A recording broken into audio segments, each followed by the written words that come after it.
السلام علیکم ورحمۃ اللہ وبرکاتہ۔ نحمدہ ونصلی علی رسولہ الکریم، اما بعد، فاعوذ باللہ من الشیطان الرجیم، بسم اللہ الرحمن الرحیم۔ رب اشرح لی صدری ویسر لی امری واحلل عقدۃ من لسانی یفقہوا قولی، ربنا زدنا علما۔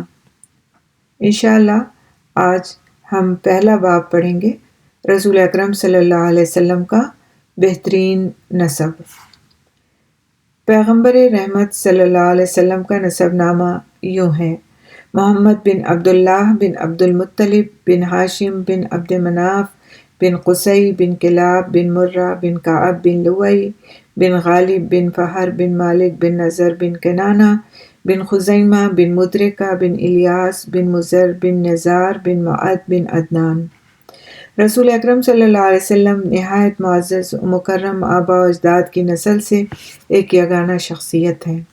آپ صلی اللہ علیہ وسلم نے اپنے نسب کے بارے میں فرمایا: اللہ تعالیٰ نے حضرت اسماعیل علیہ السلام کی نسل سے بنو کنانہ کو منتخب فرمایا، بنو کنانہ سے قریش کو منتخب فرمایا، قریش سے بنو ہاشم کو، اور پھر بنو ہاشم سے مجھے منتخب فرمایا۔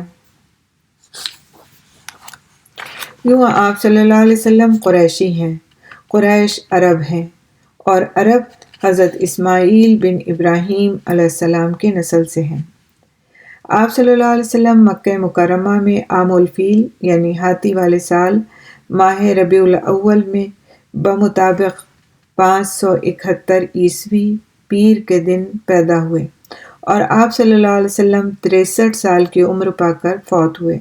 ان میں سے 40 سال نبوت سے پہلے گزرے اور 23 سال نبوت کے بعد بلحاظ منصب نبی اور رسول اقرا کی وحی کے ساتھ آپ صلی اللہ علیہ وسلم کو نبی بنایا گیا، اور المدثر کی وحی سے آپ صلی اللہ علیہ وسلم رسول کے درجے پر فائز ہوئے۔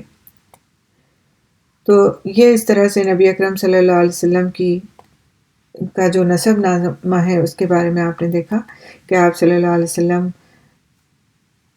قریش میں سے تھے، اور قریش کا تعلق آگے جا کر کے حضرت ابراہیم اور حضرت اسماعیل علیہ السلام سے مل جاتا ہے۔ نسب کے اعتبار سے آپ بہت عالی مرتبہ تھے، اور قریش کی جو عزت اور بنو ہاشم کی جو عزت تھی عربوں میں وہ کسی سے پوشیدہ نہیں، لیکن آپ صلی اللہ علیہ وسلم میں اس کے باوجود، اتنے عالی نسب ہونے کے باوجود، جو عاجزی تھی اور مزاج میں اور اخلاق میں جس درجے کی بلندی تھی وہ قابل توجہ ہے۔ نبی اکرم صلی اللہ علیہ وسلم کا پیدائشی شہر مکہ مکرمہ ہے۔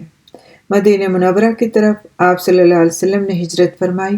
اللہ سبحانہ تعالیٰ نے آپ کو شرک سے ڈرانے اور توحید کی دعوت دینے کے لیے مبعوث فرمایا۔ آپ صلی اللہ علیہ وسلم 10 سال تک اللہ کی بندگی کی دعوت دیتے رہے۔ پھر آپ صلی اللہ علیہ وسلم کو آسمانوں پر لے جایا گیا، یعنی معراج کا واقعہ پیش آیا، اور آپ صلی اللہ علیہ وسلم پر 5 نمازیں فرض کی گئیں۔ 3 سال تک آپ صلی اللہ علیہ وسلم مکہ مکرمہ میں نمازیں پڑھتے رہے۔ پھر آپ صلی اللہ علیہ وسلم کو ہجرت کا حکم دیا گیا۔ جب مدینہ منورہ میں آپ صلی اللہ علیہ وسلم کی حکومت قائم ہو گئی تو شریعت اسلامیہ کے دیگر احکام مثلا زکوٰۃ، روزہ، حج، جہاد، اذان، امر بالمعروف اور نہی عن المنکر وغیرہ نافذ کیے گئے۔ 10 سال تک آپ ان احکام پر کاربند رہے۔ پھر اس کے بعد آپ صلی اللہ علیہ وسلم فوت ہو گئے، مگر آپ صلی اللہ علیہ وسلم کا دین قائم رہا، اور یہی آپ کا لایا ہوا دین ہے۔ آپ صلی اللہ علیہ وسلم نے ہر حسن و خوبی والی چیز کی طرف امت کی رہنمائی فرمائی اور ہر برائی سے امت کو ڈرایا۔ آپ صلی اللہ علیہ وسلم آخری نبی اور رسول ہیں۔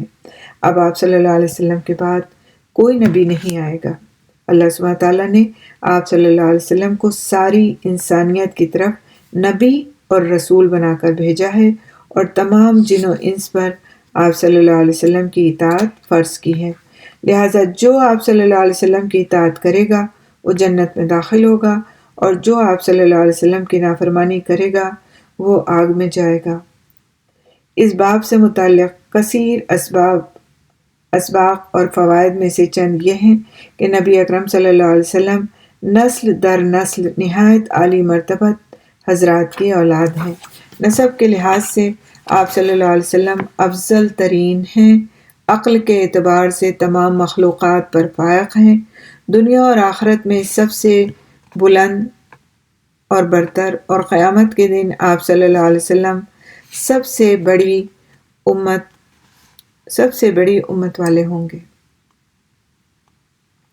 نبی اکرم صلی اللہ علیہ وسلم کی پیدائش کی مناسبت سے ہر سال 12 ربیع الاول کو جلسے کرنا، جلوس نکالنا اور چراغاں کرنا بدعت ہے، کیونکہ رسول اکرم صلی اللہ علیہ وسلم نے اپنی حیات طیبہ میں اور آپ صلی اللہ علیہ وسلم کے بعد صحابہ کرام رضی اللہ تعالیٰ عنہم اجمعین نے اور خیر القرون کے تابعین اور تبع تابعین نے کبھی یہ کام نہیں کیا۔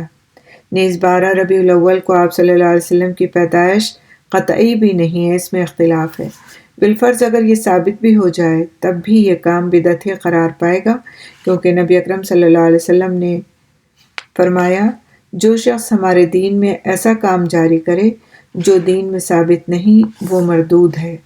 مسلم کی روایت کے الفاظ ہیں، جو شخص ایسا کام کرے جس پر ہماری تصدیق نہ ہو وہ مردود ہوگا۔ نبی اکرم صلی اللہ علیہ وسلم کی ذمہ داری یہ تھی کہ توحید کی دعوت دیں اور لوگوں کو شرک کے اندھیروں سے نکال کر توحید کے نور کی طرف، گناہوں کے اندھیروں سے اطاعت اور اعمال صالحہ کے نور کی طرف، اور جہالت سے علم و معرفت کی طرف لائیں۔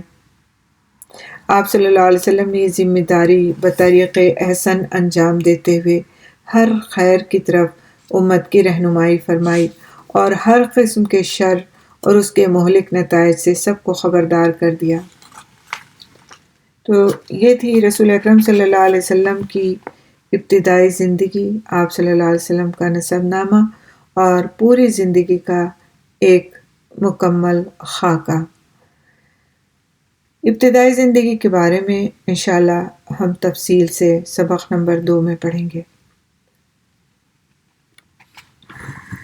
تو یہ جو ہم پڑھ رہے ہیں سیرت، جس کی ابتدا آپ صلی اللہ علیہ وسلم کے نسب نامے سے ہوئی ہے، بہت ممکن ہے کہ آپ نے اپنے زندگی کے کسی نہ کسی دور میں اس کے کچھ نہ کچھ واقعات کو پڑھا ہوگا، نسب نامہ پڑھا ہو سکتا ہے۔ یہ بھی آپ کو پتہ ہے کہ قریش سے آپ صلی اللہ علیہ وسلم کا تعلق تھا، اور اس کے علاوہ اور بھی کئی ساری باتیں آپ کے علم میں ہوں گی۔ لیکن اس کتاب کے مطالعے کا جو ہمارا مقصد ہے، اس میں سے ایک مقصد یہ بھی ہے کہ ہم تسلسل کے ساتھ آپ صلی اللہ علیہ وسلم کی زندگی کے بارے میں پڑھیں اور جانیں، کیونکہ جب ہم تسلسل کے ساتھ کوئی چیز پڑھتے ہیں تو اس کا ایک الگ ہی نقشہ ہمارے ذہنوں میں بنتا ہے، اور پھر وہ جو کڑیاں ملتی ہیں تو ایک واضح اور مکمل تصویر کی شکل اختیار کرتی ہیں۔ لہٰذا اس میں آپ یہ سوچ کر کے گروپ کو نہ چھوڑیے گا کہ ساری چیزیں جو اس میں پڑھائی جا رہی ہیں یہ تو مجھے پتہ ہیں، تو میں اب اس میں اپنا وقت کیوں لگاؤں۔ تو میں یہ بات آپ سے عرض کرنا چاہوں گی کہ اس سے آپ کو جو فائدہ ہوگا وہ ایک الگ طرح کا فائدہ ہوگا انشاءاللہ باذن اللہ۔ دوسری چیز یہ کہ رسول اکرم صلی اللہ علیہ وسلم کی سیرت طیبہ ایک ایسی چیز ہے کہ اس کو بار بار پڑھ کر کے بھی انسان ہر دفعہ کچھ نیا سیکھتا ہے، اس کی محبت میں اضافہ ہوتا ہے، اور ہمارے لیے ضروری ہے کہ ہم رسول اکرم صلی اللہ علیہ وسلم کی اپنے دلوں میں موجود محبت میں مستقل اضافے کی کوشش کریں، اس کے لیے ہم ایسی چیزوں کو پڑھیں، ایسی چیزوں کو سنیں جس سے اس محبت میں اضافہ ہو، کیونکہ کوئی شخص مومن ہو نہیں سکتا جب تک وہ آپ صلی اللہ علیہ وسلم کو اس دنیا اور ما فیہا میں موجود ہر چیز سے زیادہ نہ چاہتا ہو۔ آپ صلی اللہ علیہ وسلم کے قدر اور عزت اس کے دل میں ہر چیز سے بڑھ کر ہو، یہی ایمان کا تقاضا ہے۔ تو انشاءاللہ انہی سب باتوں کو اپنے دل میں لے کر کے ہم سیرت کا مطالعہ کریں گے، اور ہماری بات دلوں میں اچھی طرح راسخ ہو جائے گی کہ سیرت جب بھی پڑھی جائے انسان کے لیے اس کے کردار کی تعمیر میں ایک اہم رول ادا کرتی ہے۔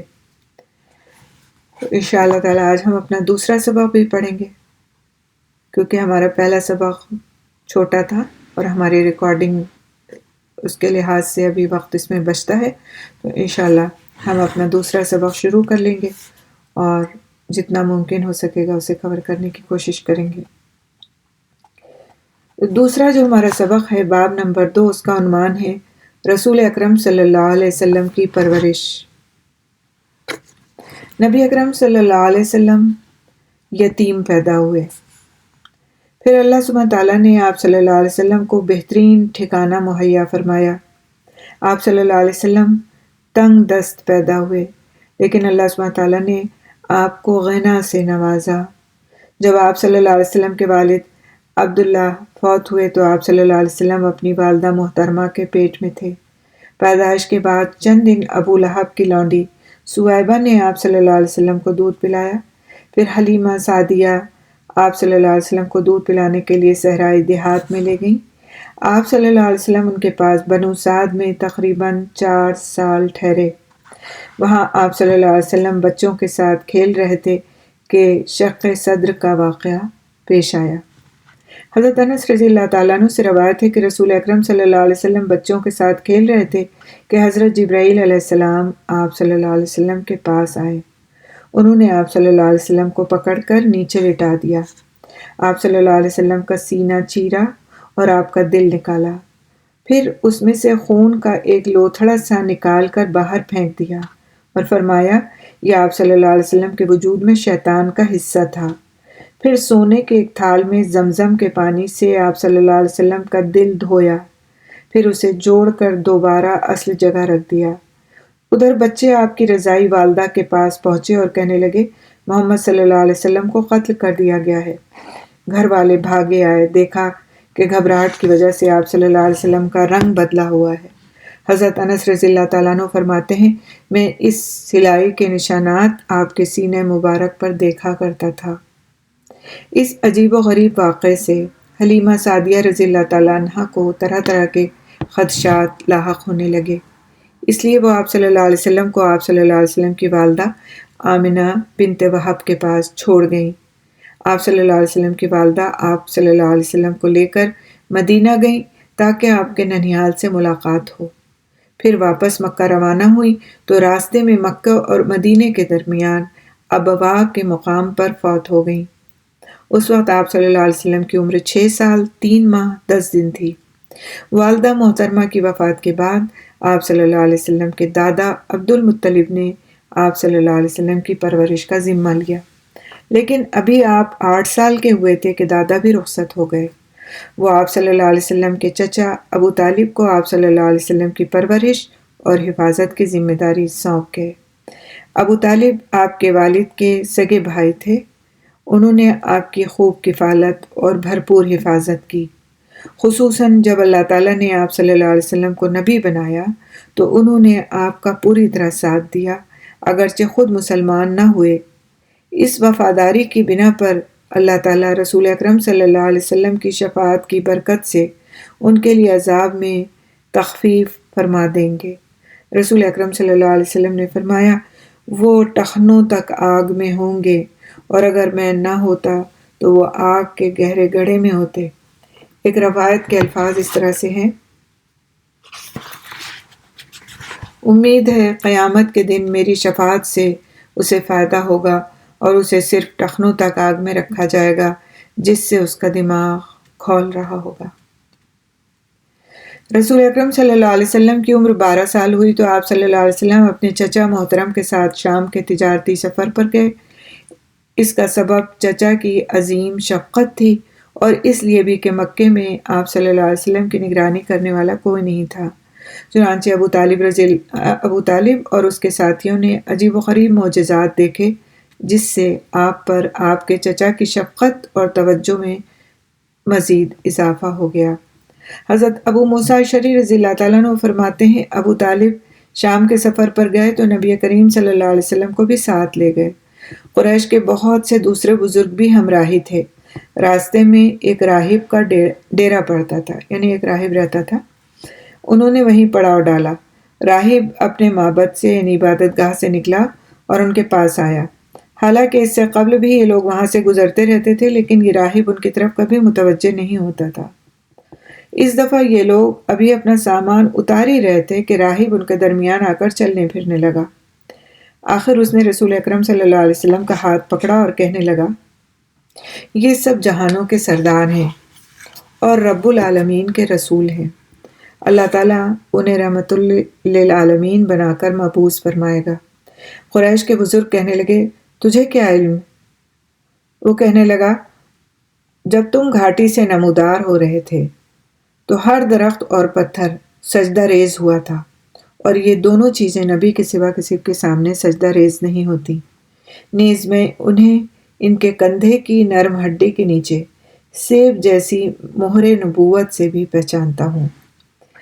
اس واقعے میں یہ بھی بتایا گیا ہے کہ ایک بادل آپ صلی اللہ علیہ وسلم پر سایہ کیے رکھتا تھا، اور ایک درخت نے خود اپنے پتے اور ڈالیاں جھکا کر آپ پر اپنا سایہ ڈال دیا تھا۔ راہب نے ابو طالب سے درخواست کی کہ وہ آپ کو مکے واپس لے جائیں، ایسا نہ ہو کہ یہودی آپ صلی اللہ علیہ وسلم کو پہچان کر کوئی نقصان پہنچانے کی کوشش کریں۔ یہ سن کر آپ صلی اللہ علیہ وسلم کے چچا نے آپ صلی اللہ علیہ وسلم کو واپس مکہ مکرمہ بھیج دیا۔ پھر کافی عرصے بعد سیدہ خدیجہ بنت خویلد رضی اللہ تعالیٰ عنہ نے آپ کو اپنا تجارتی سامان دے کر شام بھیجا۔ اس سفر میں ان کا غلام میسرہ بھی آپ کے ساتھ تھا۔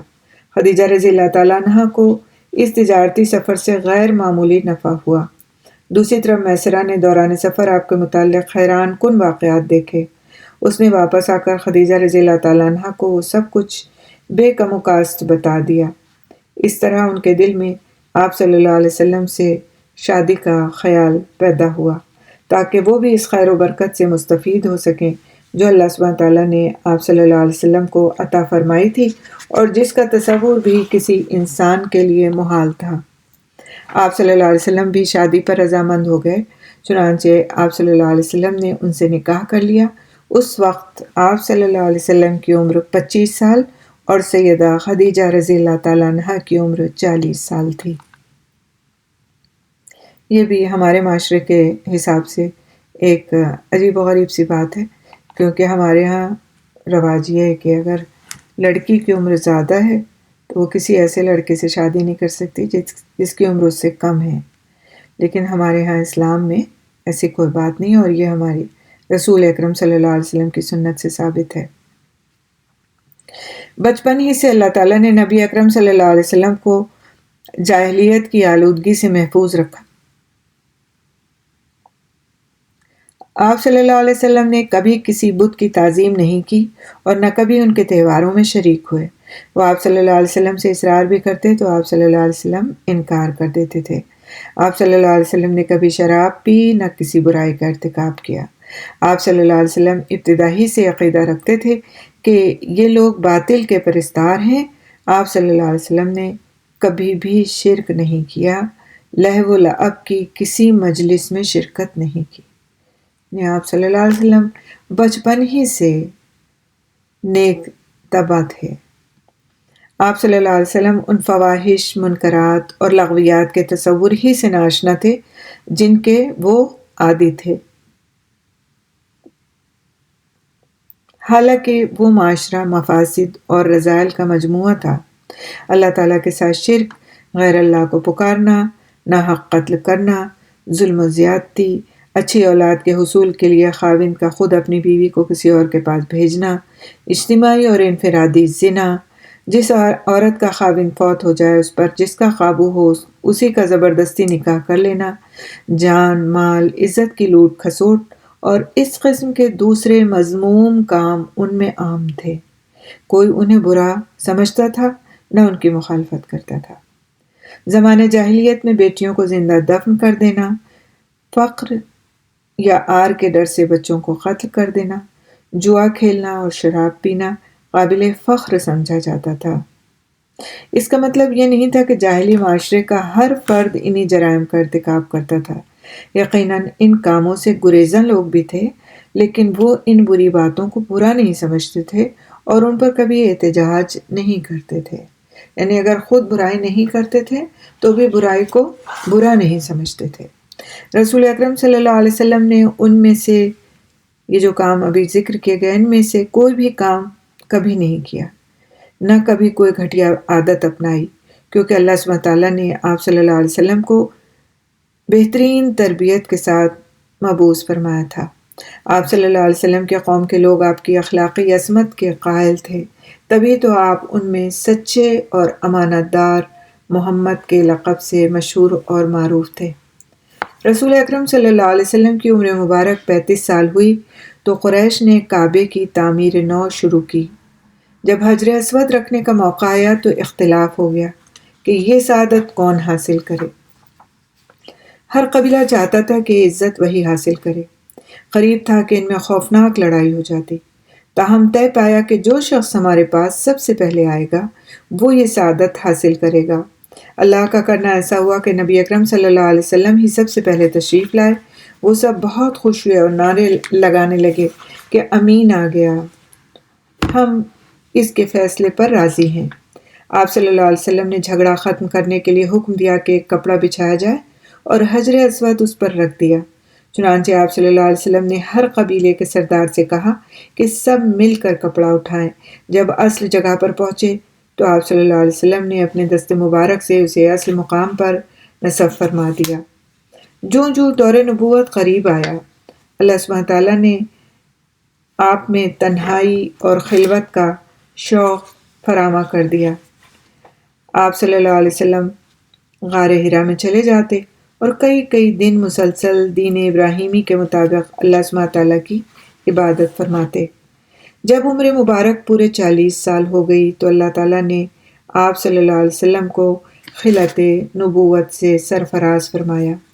اس بات میں کوئی اختلاف نہیں کہ یہ پیر کا دن تھا اور جمہور کے قول کے مطابق 41ویں سال ربیع الاول کی 8 تاریخ تھی اور عام الفیل کے لحاظ سے پہلا سال تھا۔ جبرائیل علیہ السلام غار حرا میں آئے اور فرمانے لگے، پڑھیے۔ عربی کی اس کی جو عبارت ہے بہت خوبصورت ہے۔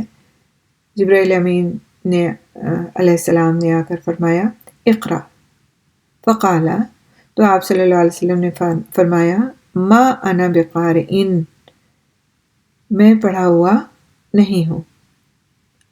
تو حضرت جبرائیل علیہ السلام نے فرمایا قالا فاخذنی فغطنی حتی بلغ منی الجہد ثم ارسلنی فقال اقرا۔ آپ صلی اللہ علیہ وسلم فرماتے ہیں کہ جبرائیل علیہ السلام نے مجھے پکڑ کر بھینچا حتیٰ کہ مجھے تھکا مارا، پھر انہوں نے مجھے چھوڑا اور کہا پڑھیں۔ قلت، میں نے کہا ما انا بقارئن، میں پڑھا ہوا نہیں ہوں۔ فاخذنی فغطنی الثانیۃ حتی بلغ منی الجہد ثم ارسلنی فقال اقرا۔ انہوں نے پھر مجھے پکڑ کر زور سے بھینچا حتیٰ کہ مجھے تھکا مارا، پھر انہوں نے مجھے چھوڑا اور کہا پڑھیں۔ فقلت، میں نے کہا ما انا بقارئن، میں پڑھا ہوا نہیں ہوں۔ فاخذنی فغطنی الثالثہ ثم ارسلنی فقال، پھر انہوں نے تیسری بار پکڑ کر مجھے بھینچا، پھر مجھے چھوڑ دیا اور کہا اقرأ بسم ربک الذی خلق، خلق الانسان من علق، اقرأ وربک الاکرم الذی علم بالقلم، علم الانسان ما لم یعلم۔ پڑھیں اپنے رب کریم کے نام سے جس نے سب کو پیدا کیا، اس نے انسان کو خون کے ایک لوتھڑے سے پیدا کیا۔ پڑھیے، آپ کا رب بڑی عزت والا ہے جس نے قلم کے ذریعے سے علم سکھایا اور انسان کو وہ علم سکھایا جو وہ نہیں جانتا تھا۔ اس سورت کے نزول سے آپ صلی اللہ علیہ وسلم نبوت کے منصب پر سرفراز ہوئے۔ پھر آپ صلی اللہ علیہ وسلم خدیجہ رضی اللہ تعالیٰ عنہ کے پاس کانپتے ہوئے آئے اور آتے ہی فرمایا زملونی زملونی، مجھے جلدی سے چادر اڑا دو، جلدی سے چادر اڑا دو۔ چادر اڑا دی گئی اور آپ صلی اللہ علیہ وسلم لیٹ گئے۔ جب آپ صلی اللہ علیہ وسلم پرسکون ہو گئے تو آپ صلی اللہ علیہ وسلم نے خدیجہ رضی اللہ تعالیٰ عنہ کو پورا واقعہ سنایا اور کچھ خدشات ظاہر فرمائے۔ خدیجہ رضی اللہ تعالیٰ عنہ فرمانے لگیں آپ مت گھبرائیں، اللہ کے قسم اللہ تعالیٰ آپ کو کبھی غمگین نہ کرے گا۔ آپ رشتے جوڑتے ہیں، لوگوں کے بوجھ اٹھاتے ہیں، فقیروں کو کما کر دیتے ہیں، مہمان نوازی کرتے ہیں اور ناگہانی آفات و مصائب میں تعاون کرتے ہیں۔ پھر اللہ تعالیٰ نے سورہ مدثر نازل فرما کر آپ صلی اللہ علیہ وسلم کو تمام انسانوں اور جنوں کی طرف رسول بنایا۔ آپ صلی اللہ علیہ وسلم فرماتے ہیں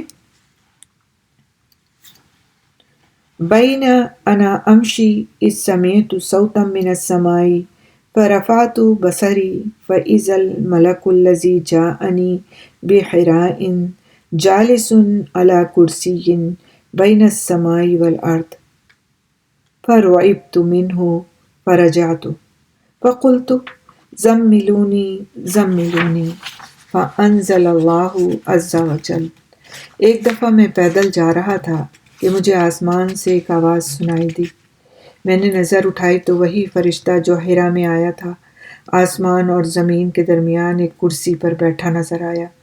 میں خوفزدہ ہو کر گھر واپس آ گیا اور گھر والوں سے کہا مجھے چادر اڑا دو، مجھے چادر اڑا دو۔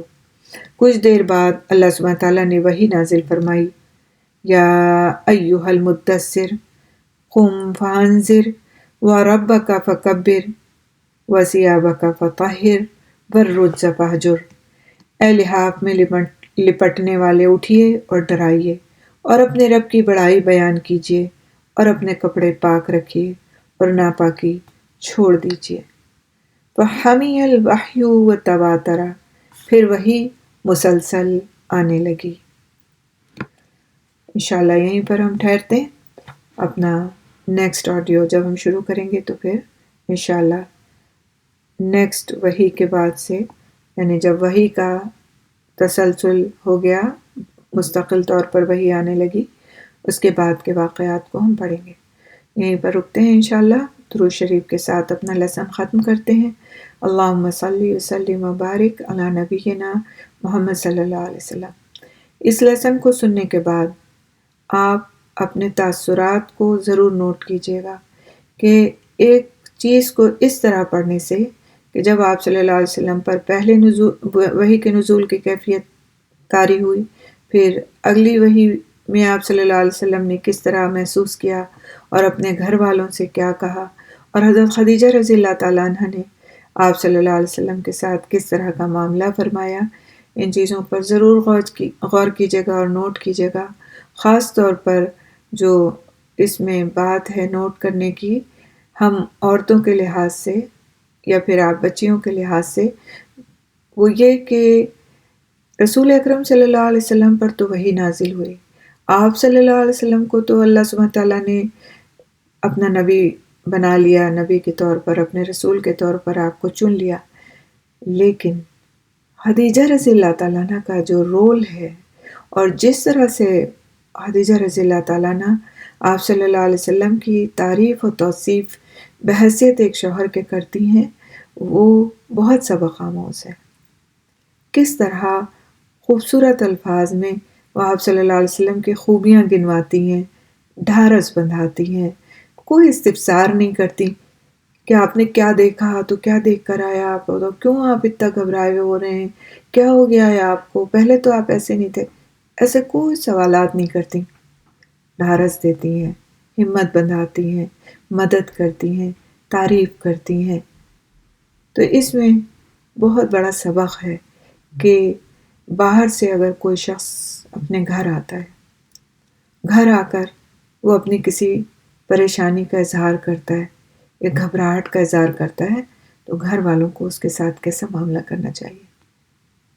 یہ ام المومنین حضرت خدیجہ رضی اللہ تعالیٰ عنہ ہیں، جن کی ذات میں اور جن کی سیرت میں ہم سب کے لیے بہت بڑا سبق ہے۔ ٹھیک ہے، یہیں تک ہم آج رکتے ہیں۔ السلام علیکم ورحمۃ اللہ وبرکاتہ۔ سبحان اللہ بحمدہ، سبحانک اللہم بحمدک، نشہد ان لا الہ الا انت، نستغفرک نتوب الیک۔